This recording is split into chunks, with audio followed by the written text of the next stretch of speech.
Hello vlog, welcome to my guys. Hari ini kemungkinan udah jam 7 lewat. Tanggal 9 bulan 6 tahun Selawe. Dan saya guys kesiangan lagi. Ya, faktor klasik. Tiap pagi saya kan ke WC kan. Dan di WC-nya lama sekali. Udah terlanjur janjian sama Om Kiki. Nggak mungkin di cancel kan. Nggak enak. Jadi mau nggak mau harus tetap lanjut. Nggak apa-apa kesiangan. Yang penting disempet-sempetkan guysnya. Tadi rencana mau ke Mantap. Cuma kalau saya kesiangan nggak tahu. Kalau misalkan nanti siangnya nggak panas, mungkin masih bisa lanjut. Tapi kalau harinya cerah, awannya hilang semua, mungkin ada cerah. Kita bakal cari rencana lain. Ini awannya mendung-mendung sedikit nih. Jadi nggak ada cerahnya. Dan kalau sampai siang kayak gini, mungkin masih bisa lanjut buat goes jauh. Mantap.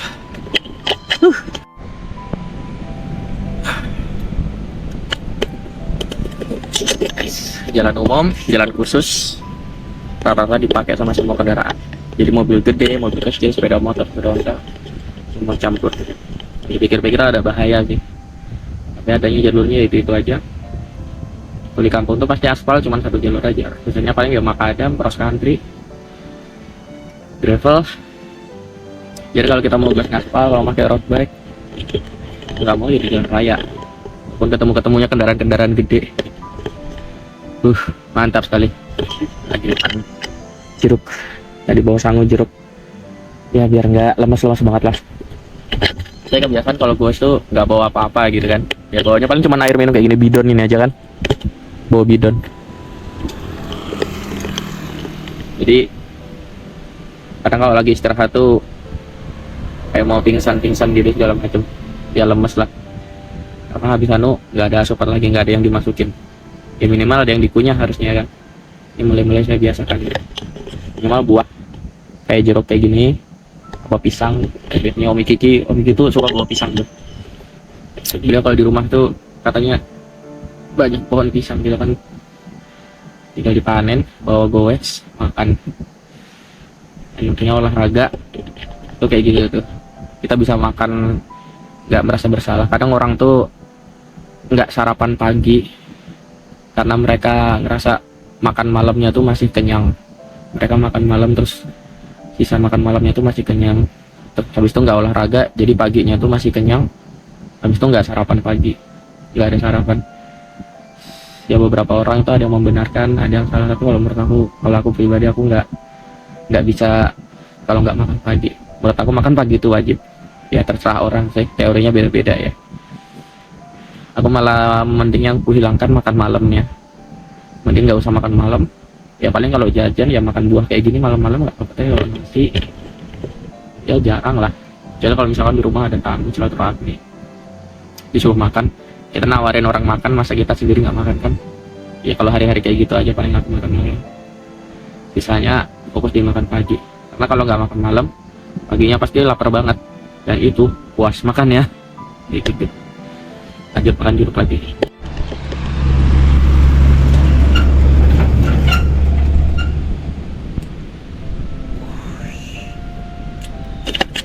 Gede banget truknya. Itu kalau bawa muatan tuh buat tadi itu aku lihat kosong tadi truknya. Drama sedikit tadi.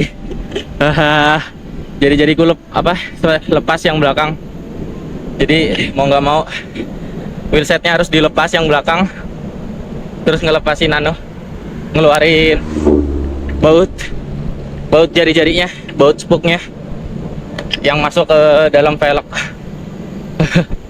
Habis itu dipasang lagi, baru lanjut mancal lagi.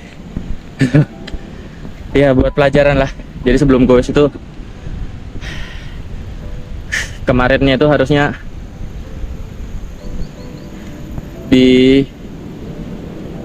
diperiksa dulu apanya yang longgar-longgar biar nggak lepas. Jadi ini punya aku belakangnya ini lepas satu nih jari-jarinya. Nanti ini harus dibongkar lagi sampai rumah. dilepas sproketnya karena sebelah kanan yang lepas kan. Jadi sproketnya harus dilepas dulu biar bisa ngeluarin jari-jari. Ganti yang baru. Baru nanti lanjut goes lagi. Mantap. Kacau. Ini udah nyampe rumah kan. Dan lihat yang belakang 2 kali. Ini pertama ini saya ikat di temputuk lepas ya kan. Satunya ini lagi. Untung mas udah nyampe rumah. Putusnya 2. Kayaknya pengaruh. Aku bawa makadam terus. Jadi rumahku depan rumahnya belum diaspal sih ya kan. Seandainya rumahku di jalan raya, di pinggir jalan raya kan, pinggir jalan aspal, mungkin nggak bakal ada cerita kayak gini. Jadi apa ya, pantangan atau efek samping resiko kalau misalkan anda bawa road bike, apalagi yang bannya 23 kayak punya aku ini 23C, terus dibawa ke makadam ke jalur cross country,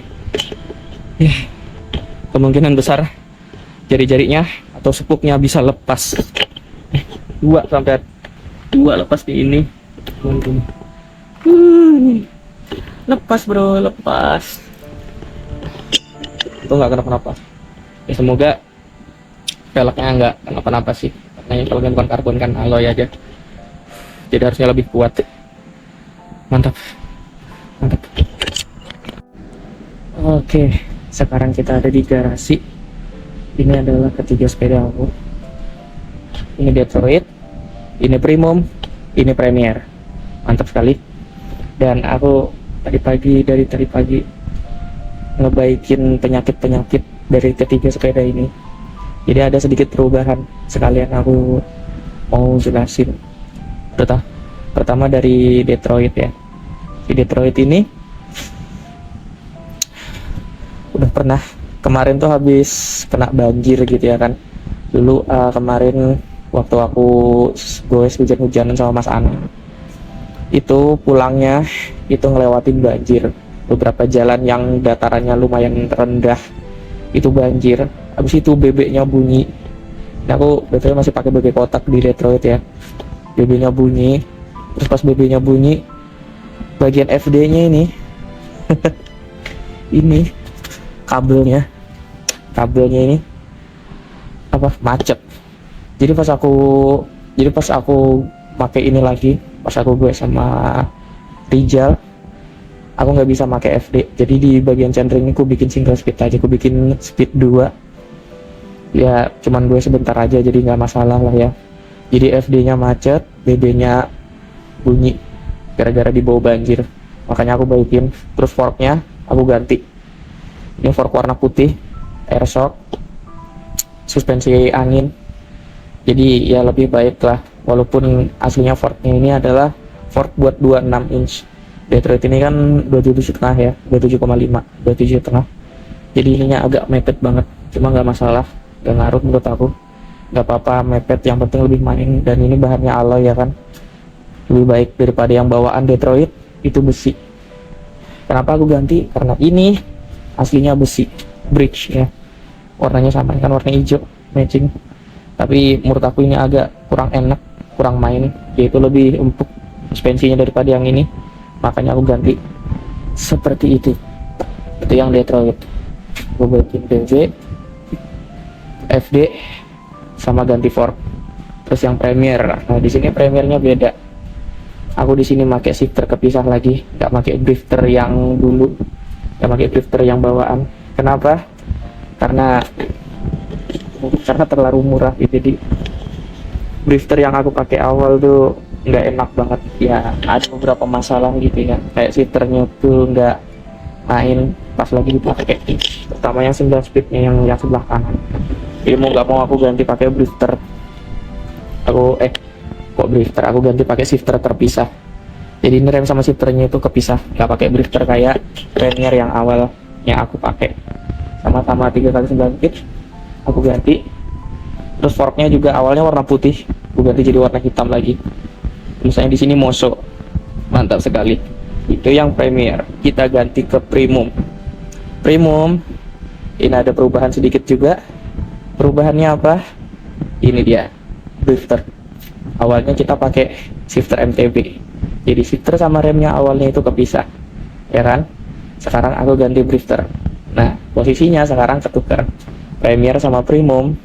Dulu yang Premier yang pakai drifter, terus aku ganti pakai shifter terpisah. Sedangkan sekarang Premiumnya yang pakai drifter. Aku sekarang hilaf, insaf. Aku nggak mau pakai shifter kepisah lagi. Aku nggak mau pakai shifter MTB di sini lagi. Sekarang aku pasang Premiumnya yang benar-benar buat RB, benar-benar buat road bike. Aku pakai drifter. Karena road bike itu rata-rata pakainya drifter. Jarang banget ada road bike yang pakai shifter terpisah. Shifter terpisah road bike itu ada sebenarnya, nggak kayak yang aku pasang sebelum-sebelumnya. Itu kan shifter MTB ya. Karena itu biasanya mentok-mentok buat di 7 speed doang. Nggak ada yang sampai 9 speed. Makanya aku dulu itu masangnya pakai MTB, karena yang 9 speed ada yang cuma MTB aja yang terpisah. Kenapa sih nggak dari dulu, nggak pas Detroit aku bikin RB gitu, kenapa nggak aku bikin RB-nya itu pakai drifter? Karena ini cuman pendapat aku aja ya, cuman teori aku aja ya. Menurut aku shifter MTB itu bukan berarti lebih baik, tapi lebih fleksibel, terutama di sebelah kirinya. Jadi dulu itu kenapa aku pakai road bike tapi tetap pakai shifter MTB, padahal dari dulu tuh aku sebenarnya bisa beli drifter buat road bike, karena emang jelas lebih praktis, tangan nggak perlu pindah-pindah dari sini ke sini ke sini ke sini gitu kan. Tapi aku lebih milih dulu pakai shifter MTB karena alasannya ada di bagian FD-nya, bagian di shifter depannya, bagian di perpindahan speed bagian depan. Road bike itu rata-rata biasanya pakai double speed, jarang banget atau mungkin nyaris nggak pernah aku ngeliat road bike pakai chainring triple speed. Sedangkan MTB ada yang single speed, ada yang double speed, ada triple speed. Dan asal kalian tahu semua, sepeda aku ini semua chainringnya triple chainring, termasuk si Premium ini. Kenapa aku lebih suka pakai triple chainring? Menurut aku kayak double chainring itu kayak nanggung gitu ya, pindahnya cuma sekali ke atas, sekali ke bawah. Kalau triple kan 2 kali ya, jadi lebih fleksibel, 2 kali ke atas, 2 kali ke bawah. Kayak double speed tuh menurut aku nanggung aja. Aku lebih suka triple speed, kalau enggak single speed sekalian. Nah, berhubung aku nggak pernah dapet drifter road bike di zaman dulu tuh yang triple speed, makanya aku pasangnya shifter MTB yang sebelah kirinya itu triple speed kayak gitu. Nah, ini kebetulan banget aku di toko oren ya, dapet orang jual second juga, yang pasti Shimano Sora, dan sebelah kirinya triple speed. Langsung aku eksekusi ya, supaya lebih rapi juga, karena kelihatan dari penampilan juga agak kurang kalau misalkan aku make shifter MTB di road bike gitu. Dan shifter MTB nya aku pindah di Premier kayak gitu. Ini bekas Premium, punya Premium ya kayak gitu. Makanya sekarang aku pakai drifter, dan ini di sebelah kiri ini triple speed. Kelihatan banget di sininya. Aku putar dulu. Oke, ini chainringnya ya, atau cranksetnya. Kalau chainring kan ya kirinya ini kan. Cranksetnya ini triple speed. Kelihatan di sini mungkin. Harusnya di kamera kelihatan ya. 1, 2, 3 di sini. Ini rantainya ini nyambung ke speed 1 yang paling ringan.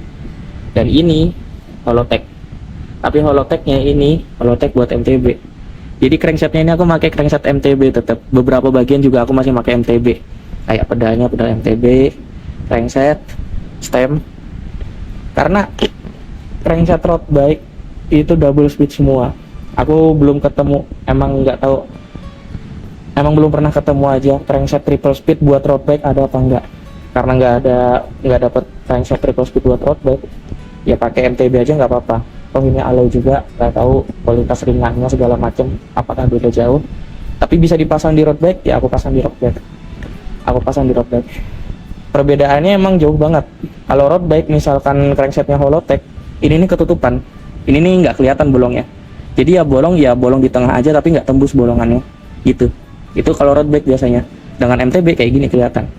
Ini cranksetnya, ini crankset buat MTB, makanya bolongnya kelihatan. Road bike tuh bolong juga kayak gini, tapi ketutup gitu, nggak ada kelihatan bolongannya kayak gitu road bike itu. Dan biasanya warnanya warna hitam dot gitu ya, hampir sama kayak warna frame si Premium ini biasanya. Nggak ada yang warnanya itu mencolok nabrak kayak gini. kayak gitu. Jadi road bike aku ini triple speed juga, sama kayak MTB ini. Kalau ini kalau nggak salah cranksetnya ini 28 32 40. Terus kalau yang di hybrid itu 28 36 42. Nah kalau yang ini 22 38 52 kayak gitu. Terus untuk sprocketnya juga kalau di Detroit ini 1140T paling gede, 1140T. Terus di hybrid ini 1132. Iya benar, 1132. Sedangkan di premium ini 1134. Malah sprocketnya lebih gede daripada di Detroit di Premier. Sebenarnya ini lebih bagus ya sprocketnya, kayak kualitas build quality daripada yang itu. Cuma karena di sini sprocketnya warnanya gold juga biar nyamain sama crankset, jadi aku pasangnya di premium. Sedangkan yang di Premier aku masang sprocket yang biasa yang warna putih ini 1132 34 40 seperti itu. Mantap sekali. Oke, hampir kelupaan kan pas aku goes terakhir pakai premium ini kan spokesnya, rujinya, jari-jarinya lepas dan bahkan dua, dan ini udah aku baikin walaupun ini lagi nggak aku cuci segala macam, masih ada debunya. Dan bagian yang lepas itu pas di sisinya yang sama, yaitu bagian ini nih, ini sama ini, dua ini kelihatan banget. Jari-jarinya baut buat jari-jarinya itu lebih baru, yang lain udah karatan semua nih karena sering kena hujan segala macam ke bawah kan. Nah ini masih baru dan bagiannya sama dua-duanya. Dan kemarin yang aku ikat pakai karet itu yang ini, yang aku ikat pakai karet, dan ini aslinya tuh bengkok. Cuma karena aku tahu ya prinsip spoke ini ya, yang nahan itu adalah bagian atas saja, jadi mereka tuh narik, dan bagian bawah itu nggak nahan beban. Jadi walaupun bengkok tuh kalau dipasang, kalau dilurusin tetap masih efektif buat gunain, buat dipakai, karena dia kan konsepnya narik bukan dorong gitu kan, buat nahan beban gitu. Konsepnya kan narik beban, jadi yang kerja itu kan yang bagian atasnya, yang bawah ini nggak kerja kecuali pas lagi muter lagi kerjaan gitu kan. Makanya walaupun bengkok tetap kupaksa aku pasang, tetap masih bisa dipakai, dan bahkan bekas bengkoknya nggak kelihatan lagi yang bagian ini. Oke, sebenarnya aku punya cadangan jari-jari banyak malah, tapi warnanya itu warna silver. Karena ini warnanya hitam, jadi biar nggak kelihatan sendiri silver sendiri kalau mau aku ganti. Jadi jadi aku tetap masang yang lama. Seperti itu, mantap. Ya itu aja sih kesimpulannya, ada beberapa perubahan sedikit dari yang aku baikin. Ini jadi drifter, nggak pakai shifter MTB lagi. Ini nggak pakai drifter, aku pakai shifter terpisah lagi. Sedangkan ini cuman perbaikan sedikit aja, BB FD kayak gitu aja. Mantap sekali.